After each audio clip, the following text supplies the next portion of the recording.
We have to work with the university and make sure it works for the city.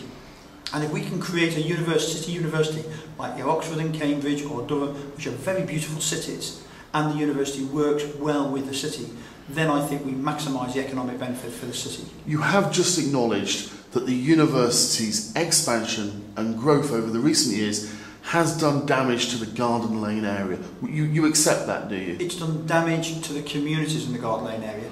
And a lot of residents feel they're under siege, don't they? They do, and a lot of residents have left. And that's why it's important that we work with the university in all aspects of their growth, so that we can work with their strategy for dealing with a successful university. But if you acknowledge that there's been problems in Garden Lane, do you sympathise and empathise with the people of Hanbridge who see the university creeping up to their borders and they're thinking that perhaps Hartington Street and Bradford Street are going to become the next Garden Lane? And they should be concerned. It is a very important issue in terms of how we work with the university in our city. But I am well aware that we have many students in Hanbridge, in Vickers Cross, in Bolton, Great Bolton, as well as Upton and the Garden Lane area, because the university is growing so quickly, and therefore what we have to do is manage the growth. And that's why I'm very supportive, in principle, of a student village. I'm quite happy for a second student village, where they're bringing on 1,000 student unit accommodation units, and that will relieve the pressure on our communities. Now, subject to the planning answering all the issues about the site they've chosen, I think a student village where it's managed and contained by the university is a very effective way of relieving the pressure on our communities. Because this is a principal concern of people, hasn't it? That this university has been allowed to grow and grow and grow, and there has been no thought, no control, no consideration giving to the infrastructure it needs. Not just houses, doctor's surgery, shops, broadband access, all sorts of things that no consideration's ever been given. Absolutely. And that, I lay the fault of that directly at the doorstep of the Lib Dem Labour Party that ran this city until May 2007. They missed a trick in the local plan in the way it could be controlled, and they had no idea of the consequential impact of a successful university has on this city. And I think they failed this city, seriously failed this city, because of their lack of understanding of how a successful university will impact on the city. We understand that now, and that's why it's very important that we as a Conservative administration are working closely with the university, support its growth, but ensure that it's properly managed and coordinated so it doesn't impact our communities in Chester anymore in the future. In your mind, what are the benefits of having the university in the city centre along the river at County Hall? Well, the university is going to grow, and it could grow at 5% a year maximum, because that's what the government says it can do. For 10 years, it means it's 60% bigger. Now that growth, if people are applying to university, it's growing in status, it's growing in reputation, so let's assume that growth is going to take place anyway over the next 10 years, and I can't do anything to stop that, nor can the council. So how do we actually manage that growth? How do we manage the impact? Well, I think it's very exciting because the university now brings into our local economy about £150 million a year in jobs and so on. How do we support that growth to say 250 million? Well, how do we manage that growth? By the County Hall is a great opportunity to do that. But it's not just about selling County Hall to university, it's about what we're doing to that area of Chester. We have shops in Hanbridge that fail on a regular basis because they don't have enough customers.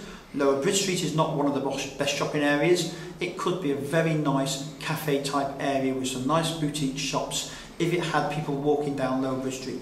I think if you look at the overall plan for Lower Bridge Street and the river, will be significantly advantaged if we have a university there, we have a additional car parking, 2 layers of car parking with a 2,000 conference venue and a theatre on the Little Rue D, and that the HQ building, instead of being empty for the next 5 years, is full, exciting and vibrant. I think will bring a lot of life to the river frontage and Lower Bridge Street and Castle Street, and I think that's a very exciting prospect for Chester. Okay, well let's talk about the theatre, can we? Now, you've described this in the past as one of the biggest headaches facing the council.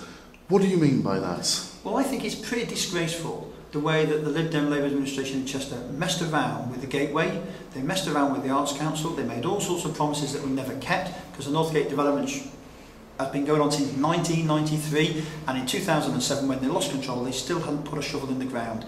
And that's why the Arts Council withdrew their funding, and that's why they ended up having to close the theatre under their watch. Now, I think that is a disgrace, and it's been dreadful for Chester. We need a centre of culture within our city for our tourists, our visitors and our residents. So the theatre is a very, very important item for Chester. So therefore, let's see how we can make it happen sooner than having to wait for the Northgate development. I think the idea of working with private sector partners to develop a conference venue and theatre is an imaginative way to make it happen. We've had teams of people go down to Shrewsbury and see what they've done. They went 6 months ago and they were very impressed, not only with what they've delivered, but where they've delivered it on a river frontage. So a very beautiful river here in Chester. Let's use it, and let's use it to the advantage of the city. And there's no way of reopening the gateway in the interim, that's too expensive. Unfortunately, yes, it's a 1960s building that's built to 1960s standard, and if buildings like public venues are allowed to stay open, they don't have to fully comply with the modern regulations. As soon as you close it and then have to open it again, you then have to comply with the modern regulations for fire and so on. That would have meant another £2.5 million invested in a building that potentially is going to be knocked down in 3 years' time. That's a waste of taxpayers' money. I'm not prepared to see that. That's why we're investing in looking at what the other options could be. It's got no seats either, has it? It's got no seats because the Lib Dem Labour Party sold the seats. You know? I think they ripped them out. I've been in there myself.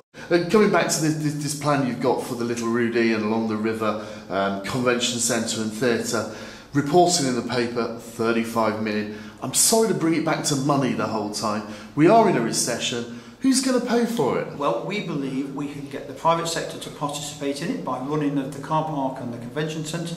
We believe we can get grants for contribute towards it. And of course, don't forget, in the Northgate development, they were going to produce a performing arts centre.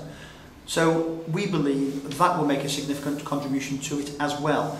We do recognise that any theatre always, and in the country pretty well, needs public subsidy. We do expect as a council to put a public subsidy into the running of theatre. Chester City Council, I think, used to pay a couple £100,000 a year to keep the gateway open. So we expect something like that. But I think it's so important for Chester, for our visitors, that we will make that commitment at the right time.